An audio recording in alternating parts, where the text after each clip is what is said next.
আসসালামু আলাইকুম সুপ্রিয় শিক্ষার্থীরা, তোমরা সবাই কেমন আছো? আশা করি সবাই ভালো আছো, সুস্থ আছো এবং নিরাপদে আছো। শিমুল মেমোরিয়াল নসওয়াত স্কুল অ্যান্ড কলেজের সপ্তম শ্রেণী বিজ্ঞান ক্লাসে তোমাদের সবাইকে স্বাগত জানাচ্ছি। উপস্থাপনায় আমি সাবিনা আরিন সাথী, সহকারী শিক্ষক, শিমুল মেমোরিয়াল নসওয়াত স্কুল অ্যান্ড কলেজ, রাজশাহী। প্রতিদিনই তোমাদের এই করোনাকালীন সময় নিয়ে আমরা কিছু না কিছু বলে থাকি।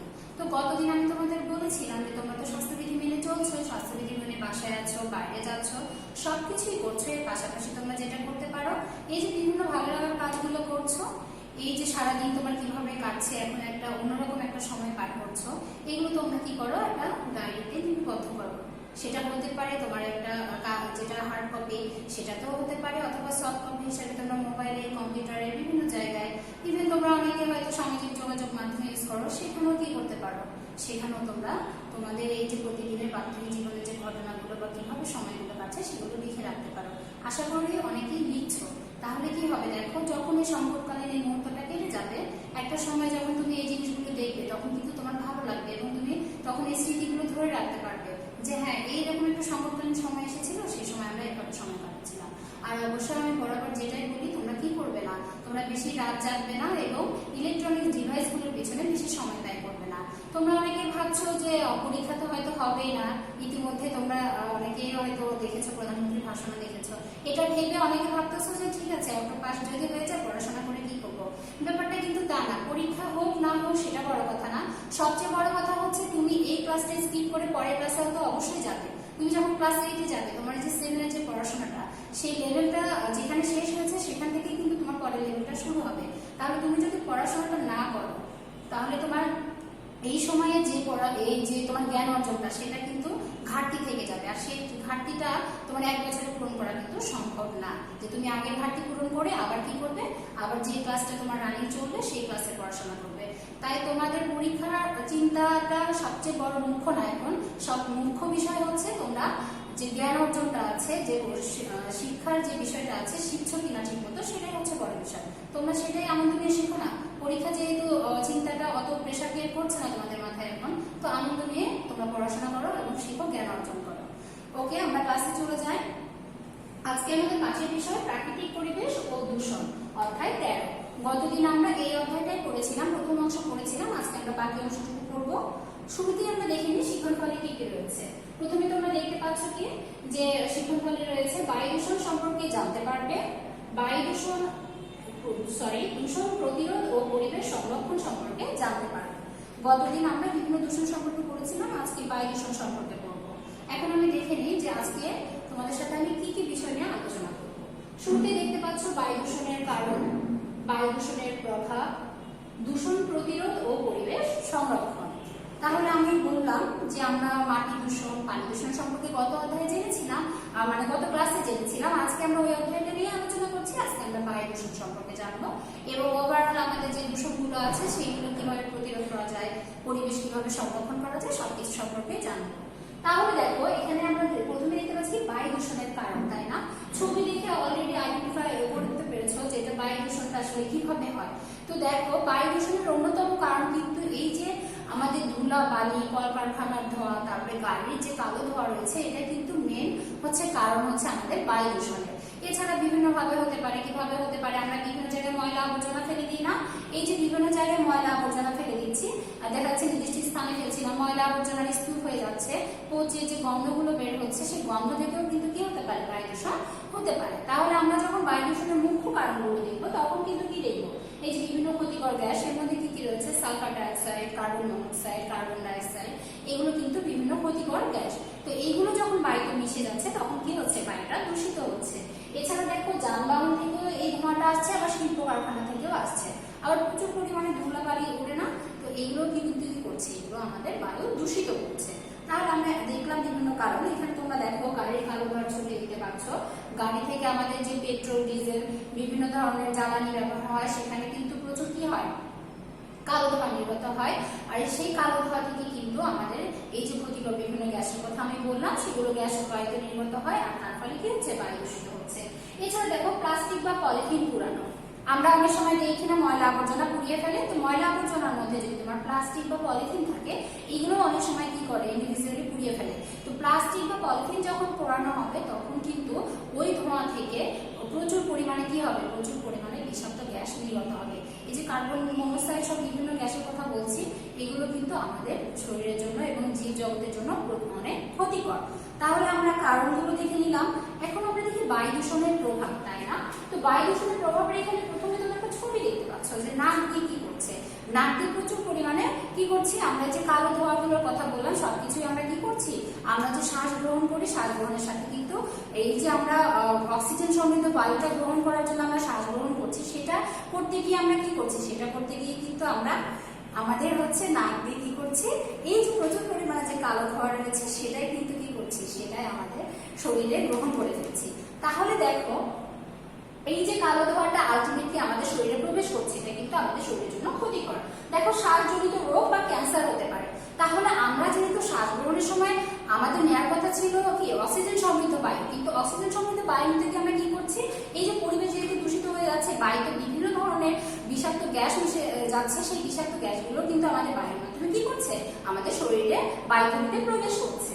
তো তোমরা দেখো যে হেলথ ইফেক্ট কি কি হতে পারে, মানে আমাদের শরীরে হচ্ছে মানুষের শরীরে কি কি প্রভাব ফেলতে পারে ক্ষতিকর। এর মধ্যে কি হতে পারে, ক্যান্সার হতে পারে, অ্যাজমা হতে পারে, ব্রঙ্কাইটিস। আমরা যখন শ্বসনের অধ্যায় পড়েছিলাম তখন দেখেছিলাম না শ্বাসনালীর বিভিন্ন রোগ। তো শ্বাসনালীর বিভিন্ন রোগের জন্য কিন্তু বায়ু দূষণ দায়ী। তো দেখো যখন আমার বায়ুটা এই যে নাক দিয়ে আমার যাচ্ছে, যাওয়ার পরে আলটিমেটলি সেটা কি হচ্ছে, শ্বাসনালী দিয়ে আমার কি হচ্ছে, ফুসফুসের বায়ুথলিতে গিয়ে প্রবেশ করছে।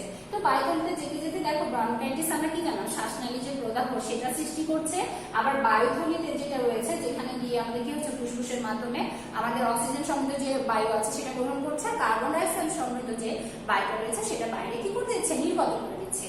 এই প্রক্রিয়াটা করতে গিয়ে ওই যে দূষিত বায়ুর সাথে যে বিষাক্ত গ্যাসগুলো গেল, সেগুলো গিয়ে কি করছে, আমাদের এই যে শ্বাসনালী রয়েছে সেখানে ক্ষত সৃষ্টি করছে। এছাড়া আমাদের যে বায়ুথলি রয়েছে, বায়ুথলিটাকে কিন্তু কি করে দিচ্ছে, বায়ুথলিটাকেও আক্রান্ত করছে। এর ফলে কি হচ্ছে, আলটিমেটলি আমাদের যে শ্বাসনালীর যে রোগগুলো রয়েছে সেগুলো হচ্ছে। এছাড়া কি হতে পারে, এছাড়া আমাদের ক্যান্সার হতে পারে। তাহলে আমরা দেখলাম যে আমাদের শরীরে কি কি রোগ সৃষ্টি করতে পারে, বায়ু দূষণের ফলে আমাদের কি কি রোগ হতে পারে।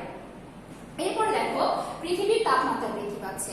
এই যে পৃথিবীর তাপমাত্রা বৃদ্ধি পাচ্ছে, বৈশ্বিক উষ্ণায়ন বা গ্লোবাল ওয়ার্মিং এর যে কথাটা আমরা বলছি, দেখো এই জিনিসটা কিন্তু এই যে কার্বন ডাইঅক্সাইডের পরিমাণ বৃদ্ধিটাই কিন্তু মূলত আমাদের বায়ু দূষণের হচ্ছে মূল কারণ। আর গাছপালা বা বন যখন নিধন করছে তখন সেখানে কি হচ্ছে, যেহেতু আমাদের যে কার্বন ডাইঅক্সাইড প্রকৃতিতে রয়েছে বা আমরা যেটা ত্যাগ করছি সেটাকে হচ্ছে শোষণ করছে, সেটা কিন্তু আমাদের যে গাছপালা রয়েছে সেটা অ্যাবজর্ব করে নিচ্ছে। যখন গাছপালার সংখ্যা কমে যাবে তখন কি হবে, তখন কিন্তু এই যে অতিরিক্ত যে কার্বন ডাইঅক্সাইডটা থাকছে বা প্রাণী যে কার্বন ডাইঅক্সাইডটা ত্যাগ করছে সেটা কিন্তু অ্যাবজর্ব করার সংখ্যাটাও কি হয়ে যাবে, পরিমাণটাও কমে যাবে।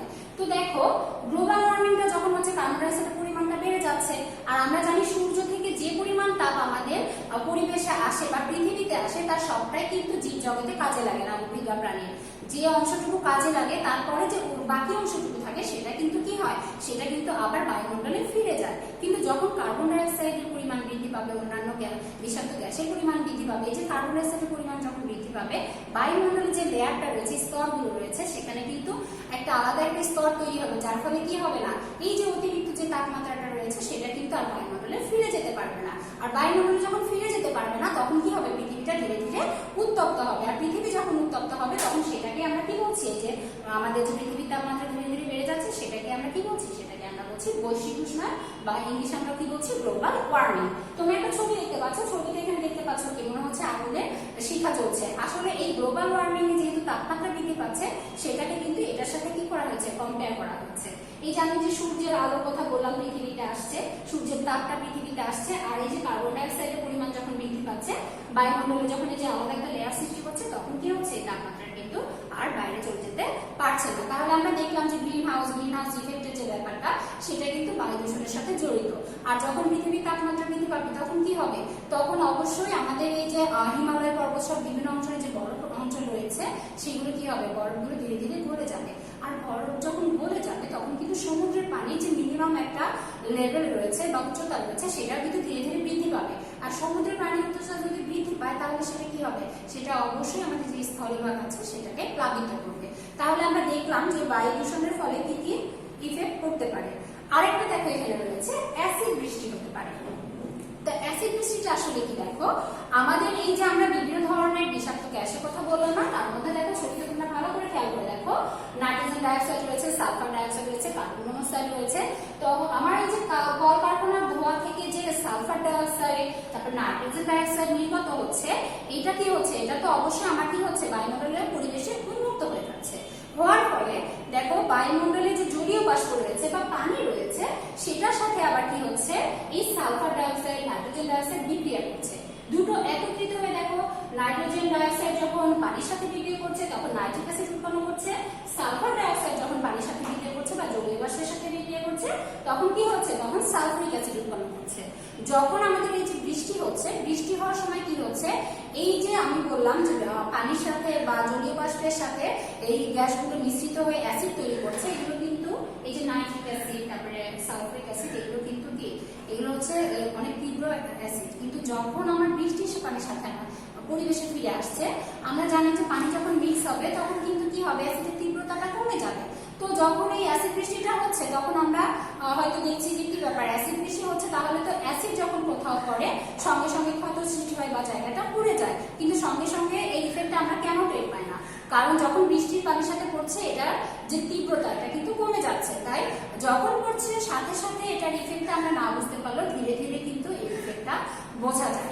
দেখা যাচ্ছে যে তোমার হচ্ছে গাছপালার যে পাতা রয়েছে সেগুলো আস্তে আস্তে কি হয়, বিবর্ণ হয়ে যায়, গাছপালার বৃদ্ধিতে সমস্যা হয়। এছাড়া আমাদের দেখা যায় বিল্ডিংয়ে বিভিন্ন ধরনের কাচের হচ্ছে তোমার কি হচ্ছে, দেয়াল ইউজ হচ্ছে, জানালায় কাঁচ ব্যবহার হচ্ছে, এগুলো আস্তে আস্তে কি হয়ে যায়, আস্তে আস্তে ফেড হয়ে যায়। তো এরকম দেখা যাচ্ছে যে বিভিন্ন ভাবে আমাদের পরিবেশে কি করতে পারে, ক্ষতির সৃষ্টি করতে পারে। তাহলে অ্যাসিড বৃষ্টিটা কি দেখলে, যে যখন কি হচ্ছে বিভিন্ন ধরনের যে গ্যাসগুলো থাকছে, বিষাক্ত গ্যাসগুলো থাকছে, ওগুলো জলীয় বাষ্প বা পানির সাথে মিশে অ্যাসিড তৈরি করে বৃষ্টি আকারে পৃথিবীতে বা ভূপৃষ্ঠে পতিত হচ্ছে, সেটাকে আমরা কি বলছি, সেটাকে আমরা বলছি অ্যাসিড বৃষ্টি। এখন দেখে নিলাম আমরা যে বায়ু দূষণ কিভাবে হয়, বায়ু দূষণের প্রভাবে কি হয়। এর আগে যে ক্লাসটা হয়েছিল সেখানে আমরা অন্যান্য যে দূষণগুলো রয়েছিল সেগুলো দেখেছিলাম। তাহলে এই দূষণগুলোর ফলে তো আমাদের পরিবেশে বিভিন্ন ধরনের ক্ষতি হচ্ছে, আমরা দেখে নিলাম। তাহলে আমাদের এই ক্ষতিটা তো কি করতে হবে, আমরা তো দূষণ একেবারে কি করতে পারবো না, একেবারে রিমুভ করতে পারবো না, কিন্তু এই দূষণের মাত্রাটা কিন্তু আমরা কমাতে পারবো। তাহলে কিভাবে আমরা দেখো দূষণ প্রতিরোধ করতে পারবো এবং পরিবেশ সংরক্ষণ করতে পারবো সেটা আমরা দেখে নিই। আলটিমেটলি এখানে কিন্তু আমরা যে 3 ধরনের দূষণ নিয়ে আমরা আলোচনা করেছি সবকিছু প্রতিরোধের বিষয়গুলো চলে আসবে। দেখো বাড়ি, ঘর, স্কুল, রাস্তার পাশে গাছপালা লাগাতে হবে। আমি বলেছিলাম যে গাছপালা যেহেতু আমাদের কি করছে, কার্বন ডাইঅক্সাইডটা অ্যাবজর্ব করছে, তাহলে আমার এই গাছপালা যেহেতু কার্বন ডাইঅক্সাইডটা অ্যাবজর্ব করছে, তাহলে গাছপালার পরিমাণটা আমাকে কি করতে হবে, বাড়াতে হবে। আর এমন না যে আমরা গাছপালা কাটতে নিষেধ করছি বলে আমরা গাছপালা কোনো কারণেই কাটছি না বা কাটতে হবে না, কারণ কোনো না কোনো প্রয়োজনে দেখা যাচ্ছে কম বেশি আমাদের কিন্তু গাছপালাটা কি করতে হয়, আমাদের হচ্ছে কাটতেই হয়। তাহলে বৃক্ষ যখন আমরা নিধন করছি দেখা যাচ্ছে খুব প্রয়োজনে, তারপরে আমাকে কি করতে হবে, সেই জায়গাটা অবশ্য পূরণ করতে হবে। আমি যে পরিমাণ গাছ কেটেছি তার চেয়ে বেশি দ্বিগুণ পরিমাণ গাছ আমাকে লাগাতে হবে। তাহলে দেখো বাড়ি, ঘর বা স্কুলের পাশে যেগুলো খোলা জায়গা থাকে সেগুলোতে আমরা কি করতে পারি, সেগুলোতে আমাদের গাছপালা লাগাতে পারি। এরপরে দেখো খোলা জায়গা যেখানে সেখানে মলমূত্র ত্যাগ করা বন্ধ করতে হবে। আমি তোমাদের বলেছিলাম বায়ু দূষণে কি হচ্ছে, যখন বিভিন্ন জায়গায় মলমূত্র ত্যাগ করছে অথবা দেখা যাচ্ছে যে ময়লা আবর্জনা ফেলছে, সেটা দুর্গন্ধের কারণে কিন্তু কি হতে পারে, সেটা দুর্গন্ধের কারণে আমাদের ওই যে বায়ু দূষণ আছে সেটা হতে পারে। এছাড়া ময়লা আবর্জনা যখন আমরা মাটিতে ফেলবো, নির্দিষ্ট জায়গায় ফেলবো না, তখন কিন্তু আমার কি হবে, আমার মাটি দূষণও হবে। তোমরা এখানে ছবিতে দেখতে পাচ্ছ যে এখানে কি করছে, স্কুল ইউনিফর্ম দেখে বুঝতে পারছো স্কুলে যারা স্টুডেন্ট রয়েছে তারা কি করছে, গাছ লাগাচ্ছে। এখানে দেখতে পাচ্ছ এটা একটা স্কুল বিল্ডিং, তার গ্রাউন্ডে কি করছে, এখানে তারা গাছ লাগানোর জন্য প্রস্তুতি নিয়ে আছে। তার মানে এইভাবে আমরা কি করতে পারি, রাস্তার দুধারে অথবা আমরা হচ্ছে স্কুল গ্রাউন্ডে কি করতে পারি, গাছপালা লাগাতে পারি। এরপর দেখো আমি বললাম যে কলকারখানার ধোঁয়াটা হচ্ছে এখানে মেইন কারণ হয়ে দাঁড়িয়েছে। তাহলে দেখো শিল্প কারখানার যে ধোঁয়া বায়ুতে ছড়িয়ে যাচ্ছে, সেখানে তো আমার কার্বন মনোক্সাইড থাকছে, সালফার ডাইঅক্সাইড থাকছে। তাহলে এগুলোকে যদি আমি কি করতে পারি, এগুলোকে আধুনিক প্রযুক্তির সাহায্যে দূষণ মুক্ত করে তারপরে নির্গত করি, তাহলে কিন্তু বায়ু দূষণের মাত্রাটা বা দূষণের মাত্রাটা কমে যাবে। সেটা কিভাবে, তোমরা এখানে একটা চিত্র দেখতে পাচ্ছ।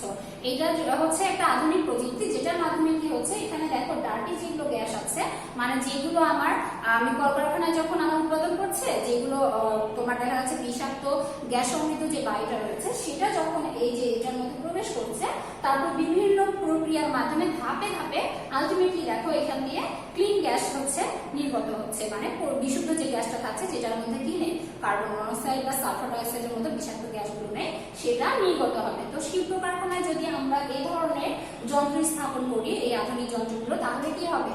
তাহলে দেখো শিল্প কারখানা স্থাপন না করলে নিশ্চয়ই আমাদের চলবে না, তো শিল্প কারখানা তো আমাদের থাকবেই। তো আমাদের কি করতে হবে? আমরা চেষ্টা করবো শিল্প কারখানা তো আমরা স্থাপন করবো উৎপাদনের জন্য, কিন্তু আমরা যেটা চেষ্টা করবো সেটা কি, সেটা হচ্ছে এই যে গ্যাসগুলো নির্গত হচ্ছে অবশ্যই সেই গ্যাসটা যেন বিশুদ্ধ গ্যাস নির্গত হয়, সেটা বর্জন আমরা করতে পারি। তাই আমাদের এই বিষয়টা খেয়াল রাখতে হবে। এরপর দেখো প্লাস্টিক পলিথিনের পরিবর্তে আমরা কি করতে পারি? পাটজাত দ্রব্য ব্যবহার করতে পারি। এখানে তোমরা ছবি দেখতে পাচ্ছ, এখানে পাটের হচ্ছে চটের যে ব্যাগটা রয়েছে ব্যাগের ছবি দেওয়া আছে। তোমরা এখানে একটা চিহ্ন দেখতে পাচ্ছ, তাই না, সবুজ দিয়ে। এই চিহ্নটা দিয়ে বোঝাচ্ছে যেসব আমার বিভিন্ন দ্রব্যের উপরে দেখবে যে বা ক্যানের উপরে বা প্যাকেটের উপরে এই চিহ্নটা থাকবে, তোমাকে বুঝতে হবে এটা রিসাইকেল করা যায়, এটা সেটারই চিহ্ন। যে যেসব হচ্ছে দ্রব্যের উপরে বা তোমার ব্যাগের উপরে এগুলো থাকবে বা ঠোঙ্গার উপরে হতে পারে প্লাস্টিকে দেখবে, তো এটা মানে কি এটা রিসাইকেল করা যাবে, এই যে এই চিহ্নটাতে এটাই বোঝায়। তাহলে আমরা যদি পাটজাত দ্রব্য ইউজ করি, কারণ আমরা পলিথিন ব্যাগ বা প্লাস্টিকের বিভিন্ন ব্যাগ দেখা যায় বিভিন্ন সময় ইউজ করে থাকি বেশিরভাগ ক্ষেত্রে, তো আমরা যদি এই পাটজাত দ্রব্যের ব্যবহারটা বাড়াই তাহলে কিন্তু আমাদের দূষণটা রোধ করা যাবে। কারণ আমরা জানি যে মাটি দূষণ হচ্ছে যখন, তখন দেখছি যে পলিথিন প্লাস্টিক এগুলো মাটিতে কি হচ্ছে না, সহজে মিশে যাচ্ছে না, কয়েকশো বছর লেগে যাচ্ছে। তাহলে আমরা যদি পাটজাত দ্রব্য ব্যবহার করি, আবার সেগুলো যদি আমরা দেখা যাচ্ছে একসময় নষ্ট হয়ে গেলে ফেলেও দিই, সমস্যা নেই, কারণ সেটা মাটিতে মিশে যাবে, বায়ু দূষণ হবে না। আবার আমার যদি প্লাস্টিক বা অন্যান্য জিনিস যখন পোড়ানো হচ্ছে তখন কি হচ্ছে, তখন দেখা যাচ্ছে যে মাটিও দূষিত, আর পাশাপাশি কি হচ্ছে, পোড়ানোর ফলে দেখা যাচ্ছে যে বায়ু দূষণ হচ্ছে, তাহলে সেটাও হবে না। এরপর দেখো কীটনাশক সারের পরিবর্তে জৈব সার ব্যবহার করতে পারি। আমরা যেহেতু বিভিন্ন ধরনের রাসায়নিক সার ব্যবহার করছি, তাই না, তো রাসায়নিক সার বা কীটনাশক যখন ইউজ করছি এগুলোর পরিবর্তে যখন আমরা জৈব সার ব্যবহার করব, আমরা তো কীটনাশক বা রাসায়নিক সারটা কেন ব্যবহার করি? অবশ্যই এই জন্য ব্যবহার করি যাতে করে আমাদের উৎপাদন বৃদ্ধি পায়। তো রাসায়নিক সারের পরিবর্তে যখন জৈব সার আমরা ইউজ করব, জৈব সারের ফলেও কিন্তু আমার কি হবে, ওই উৎপাদনটাই বৃদ্ধি পাবে। কিন্তু জৈব সারে দেখো কি থাকে, কম্পোস্ট সার যেমন রয়েছে, এখানে কি থাকে, গোবর থাকে, তারপর খড়কুটোর বিভিন্ন উচ্ছিষ্টাংশ থাকে, এগুলো কিন্তু আমার পরিবেশের জন্য ক্ষতিকর না। যেহেতু এগুলো আমার পরিবেশের জন্য ক্ষতিকর না, তাহলে কি হচ্ছে, আমার ফসল উৎপাদনও ব্যাহত হচ্ছে না, বৃদ্ধি পাচ্ছে। আবার আমার যে জৈব প্রক্রিয়াগুলো রয়েছে সেই মাধ্যমে যদি আমি কীটনাশক প্রয়োগ না করে যদি আমি পোকামাকড় দমন করি, তাহলে কিন্তু আমার কি হচ্ছে না, ফসলের ক্ষতি হচ্ছে না, আবার কি হচ্ছে না, মাটিও দূষিত হচ্ছে না। আমরা জানি আমরা যে কীটনাশক বা রাসায়নিক সারগুলো স্প্রে করি দিই, সেগুলো দেখা যাচ্ছে যতটা ফসল হচ্ছে প্রয়োজনে অ্যাবজর্ব করছে তার কিছু না কিছু অংশ থেকে যাচ্ছে, দেখা যাচ্ছে মাটিতে চলে যাচ্ছে, আবার কি হচ্ছে, ফসলের সাথেও যাচ্ছে। যখন আমরা সেই শাকসবজি বা শস্যটা, ফসলের যে অংশটা খাচ্ছি সেটার সাথে কিন্তু আমাদের শরীরেও প্রবেশ করছে, তখন কি হচ্ছে, আমাদের বিভিন্ন ধরনের রোগ সৃষ্টি হচ্ছে। তাহলে দেখলাম আমরা এখানে দেখো তোমাদের জৈব সারের ছবি আছে, জৈব সারের ব্যাপারটা বাড়াতে হবে। বাড়িঘরের ময়লা আবর্জনা, খাদ্যদ্রব্যের উচ্ছিষ্টাংশ যেগুলো আছে সেগুলো কি করতে হবে, নির্দিষ্ট স্থানে ফেলতে হবে, যেখানে সেখানে ফেলা যাবে না। আমাদের যেমন যখন যারা আমরা শহরে বাস করি, সিটি কর্পোরেশনের লোক আসে, তখন আমরা সেই ময়লা গাড়িতে ময়লাগুলো দিয়ে দিব, আর যেখানে ডাস্টবিনের ব্যবস্থা রয়েছে অবশ্যই আমরা কি করবো, ডাস্টবিনে ময়লাগুলো ফেলবো। দেখা যাচ্ছে বিভিন্ন প্রতিষ্ঠান বা রাস্তাঘাটেও আমাদের দেখো ছবিতে রয়েছে এরকম কি থাকে, এরকম হচ্ছে ডাস্টবিন থাকে, অবশ্যই ময়লা আবর্জনাগুলো আমরা কি করবো, ময়লা আবর্জনা অবশ্যই আমরা এই নির্দিষ্ট স্থানে ফেলবো, যেখানে সেখানে যত্রতত্র ফেলবো না। এরপরে দেখো বন সংরক্ষণ করতে হবে। আমাদের যেগুলো প্রাকৃতিক বন রয়েছে সেগুলো কি করতে হবে, সেগুলো অবশ্যই সংরক্ষণ করতে হবে। সেগুলো বন কি করা যাবে না, নিধন করা যাবে না, বিনা প্রয়োজনে কখনোই আমরা কি করবো না, বন জঙ্গল ধ্বংস করবো না। এছাড়া এর পাশাপাশি দেখো আমরা কি করতে পারি, আমরা হচ্ছে সামাজিক বনায়ন যেটা বলে সেটাও কি করতে পারি, সেটারও বিস্তৃতি করতে পারি। তাহলে সামাজিক বনায়ন বা উপকূলীয় বনায়ন যখন আমরা সৃষ্টি করব, তখনও কিন্তু কি হবে, আমার এই দূষণের মাত্রাটাও কম হবে এবং প্রাকৃতিক দুর্যোগ যেগুলো রয়েছে সেগুলো কিন্তু মোকাবেলা করা সম্ভব হবে। এরপর দেখো পরিবেশ সংরক্ষণের উপায় সম্পর্কে জনগণকে সচেতন করতে হবে। তাহলে আমরা কিভাবে সচেতন করতে পারি, এখন আমাদের যেহেতু ইলেকট্রনিক হচ্ছে মিডিয়ার যুগে, আমরা দেখা যাচ্ছে অনলাইনে বিভিন্নভাবে সচেতন করতে পারি।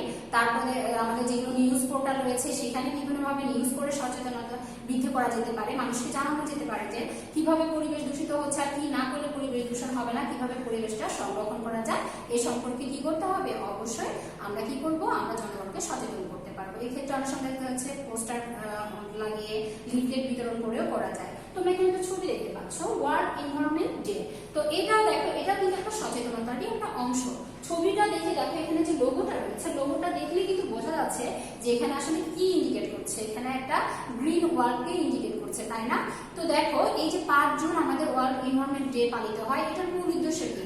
এটার মূল উদ্দেশ্যই কিন্তু এই যে গাছ লাগানো বা পরিবেশ সংরক্ষণ, এইটা সম্পর্কে সবাইকে সচেতন করা এবং এইটা সম্পর্কে প্রতিনিয়ত মানুষকে কি করা, মানুষকে উদ্বুদ্ধ করা যে কিভাবে আমরা পরিবেশটা এবং পুরো পৃথিবীটাকে আমরা রক্ষা করতে পারি।